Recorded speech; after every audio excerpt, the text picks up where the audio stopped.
Hello, healthy humans. Welcome back to my Kara. I think this is a great start to this video. Hello, healthy humans. I'm Kara. Welcome back to my channel.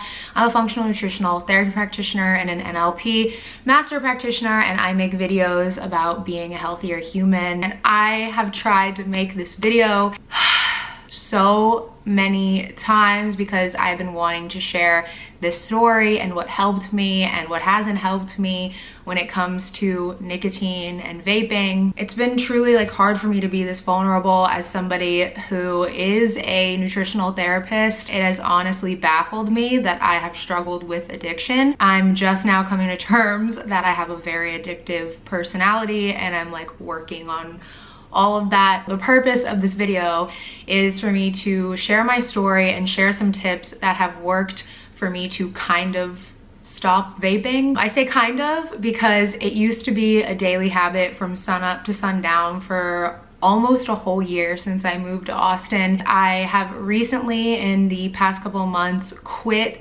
the daily habit of vaping. Now I've limited my exposure to when I'm out in the nightlife, which is another reason why I'm switching up my lifestyle and getting back to my healthy roots and ways, because I know that this is affecting me energetically and physically. I also want to note that I am not an addiction specialist. This is not my area of expertise, but I do want to share my story with it because vaping is something that I see running rampant in our generation, in Gen Z and in millennials, because it's a lot more addictive than cigarettes because of the concentration of nicotine, and it's kind of been deemed cool from social media. There are so many people that are addicted to vaping and nicotine who would have probably never thought that they would be addicted to vaping and are having issues stopping, and I am included in that category. So I wanted to make something to show you guys, hey, I'm human. I'm supposed to be a nutritionist and shit, and I still got addicted to nicotine and vaping. I'm also gonna be sharing a bunch of tips of what worked, what didn't work, and I'm gonna share my brief story and experience with you guys so you can know where I'm coming from. If I put my nutritionist and NLP hat on, I know a lot of tips and tricks. So if this is something that you want to see more of, please comment and let me know. Here is my nicotine journey. God, that sounds so dumb.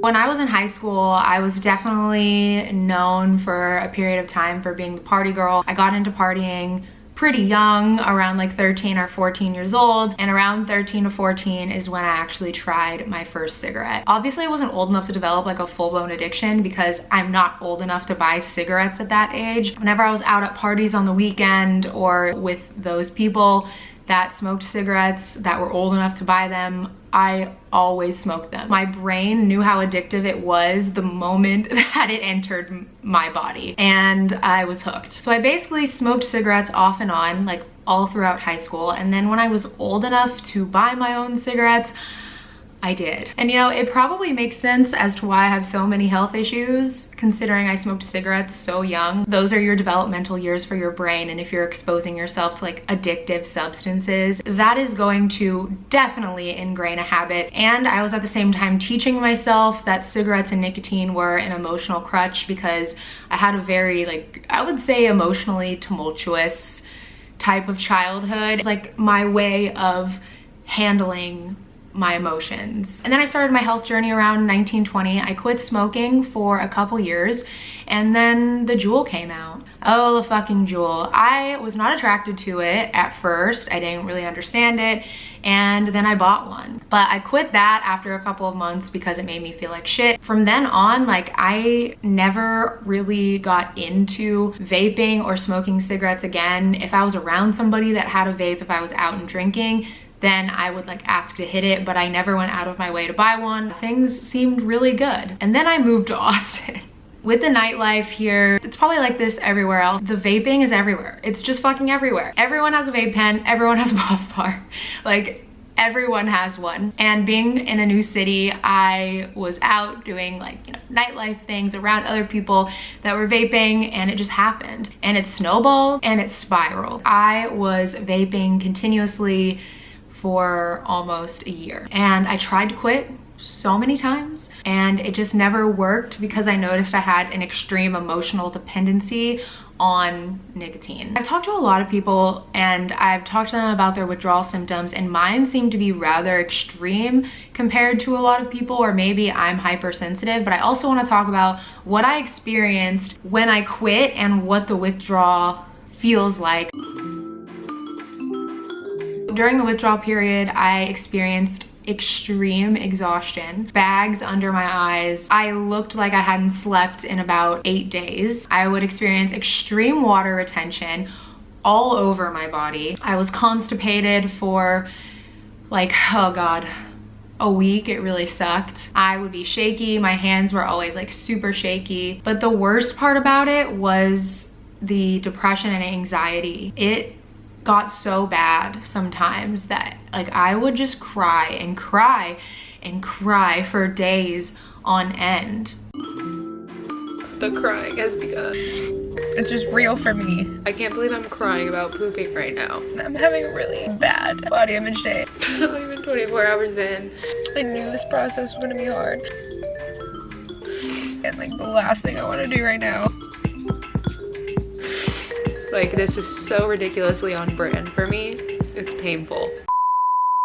It takes like 48 to 72 hours for nicotine to leave your body. So those first like 3 days are super pivotal, and they also really suck. That's usually why I failed. The physical stuff was really bad for me. Like, I experienced everything on the extreme end, I would say, compared to a lot of people. But emotionally, I had no ability to self-soothe, and it was like all of the emotions that I pushed down through vaping were completely unleashed, unhinged, and going fucking rampant wild everywhere. I really couldn't function without vaping, but at the same time, I was also a shell of myself. I was so emotionally suppressed that I couldn't really function fully as myself, and I felt myself being dragged into this like lower vibrational frequency, but I couldn't live without it. So if you can relate to that, let me know. If you're in that same position, let me know. And if you're thinking about quitting, I want to share like the top tips that have personally helped me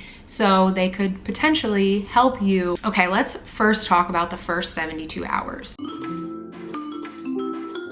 The first 72 hours are really important, like I said, because that's when the majority of the nicotine is going to be leaving your system. That's when all the withdrawal symptoms are going to be the most intense. Your cravings for nicotine are going to be intense. You're going to feel the shittiest. Rest as much as humanly possible the first day, maybe even the second day. But at the same time, don't be alone. I would literally go over to my friend's house and I'd be like, hey, like, I'm gonna be withdrawing from nicotine. Can we hang out? Like, can we just binge TV on the couch together? And I would rest and drink as much water and like nourish my body as much as possible. But I also needed to be around another human, so I'm not stuck in my head in this negative like loop of thoughts about nicotine and craving it all the freaking time. It really helps to be around other people. Even if you are embarrassed, even if you're in a bad mood. I tried to quit alone so many times because I was genuinely embarrassed like of the version of me that was showing up. I also realized that this is an opportunity for my friends to be there for me and for me to be vulnerable with other people. If you have a hard time letting people be there for you, this is a really fucking good way to let someone be there for you. I made sure that the first like day or 2 or 3, I was around people that cared about me, and I rested as much as possible because I was genuinely so tired I couldn't like do anything. So I made sure to cancel a lot of my plans. I didn't want any stress because I knew the moment that I got stressed and there was a trigger, I would crave nicotine even more. Nicotine is a self-soothing agent. It helps regulate your nervous system, which is funny because I also find that it dysregulates it at the same time. And so whenever you get stressed, your body then goes to like, what's gonna help me? Oh, nicotine, and you start craving it and feeling like you can't function without it, and you go crazy. Lower your stress levels, rest as much as possible, and stay around people who love you and care about you and want to see you succeed. Now, briefly, I could do a whole video about supplements, nutrients, like all the physical things that will help you quit vaping. I never experienced the like hand to mouth withdrawal of vaping, like that wasn't a thing for me. I never experienced that, so I can't really speak on that part, but physically there were some like supplements and things that helped me with the symptoms of withdrawal and with my like craving of nicotine. One being King Coffee. Fucking shameless plug. I swear to God, King Coffee is a miracle for everything. And it's mainly because of the reishi, and the reishi is an adaptogen, which I also found that coffee really helps a lot. In the first 3 days, the more coffee that I drank, the better that I felt. I was drinking King Coffee though, so maybe why the reishi was like balancing out my body and my hormones and my cortisol levels. I am an avid King Coffee fan. It speaks for itself. High dose vitamin C also really helped. I would get it in IV form, or I would get NAD IVs.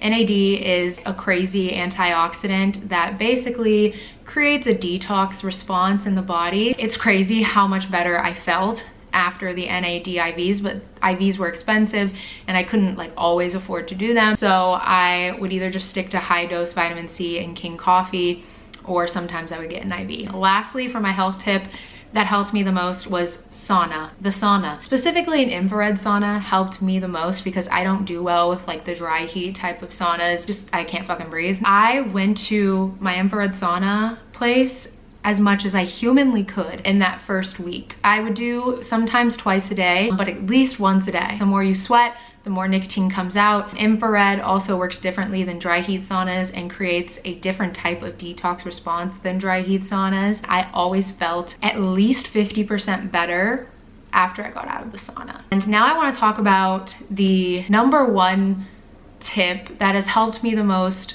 long term. Once you get over the first week, you know, you're kind of golden. You feel on top of the world. You made it through all the withdrawal symptoms and it feels incredible. But then you get triggered. But then you get stressed. But then you go out with your friends and you see everyone vaping. And immediately you think of nicotine. Stopping the consistent habit of nicotine is easy until you realize that the reason that you probably started in the first place, or why it became so addictive to you. By the way, I'm generalizing. Obviously, this isn't the case for everybody. Usually the reason is an emotional dependency. The one thing that helped me with breaking the habit of consistent, like the day-to-day addiction of vaping, was regulating my nervous system. At the end of the day, vaping is a way of regulating your nervous system, because when you're triggered, when you get stressed out, when you're overly emotional and you don't know how to handle things, a lot of us are not really taught how to regulate our nervous system, bring it back down, calm down, get out of that sympathetic fight or flight stage. And you know, you shouldn't feel bad about this because you were just doing the best with the tools that you had. For me, nicotine was there. I basically trained my brain to be like, this is, you know, how we regulate. So now I'm working on other ways to regulate my nervous system. Start small. Start by, whenever you notice that you're triggered, just saying aloud that you are triggered and that you are feeling like you are dysregulated, and just noticing it and becoming aware of it. Move a little bit more as time goes on. Once you realize like, hey, I'm triggered, there are some things that you can do to regulate your nervous system. Taking box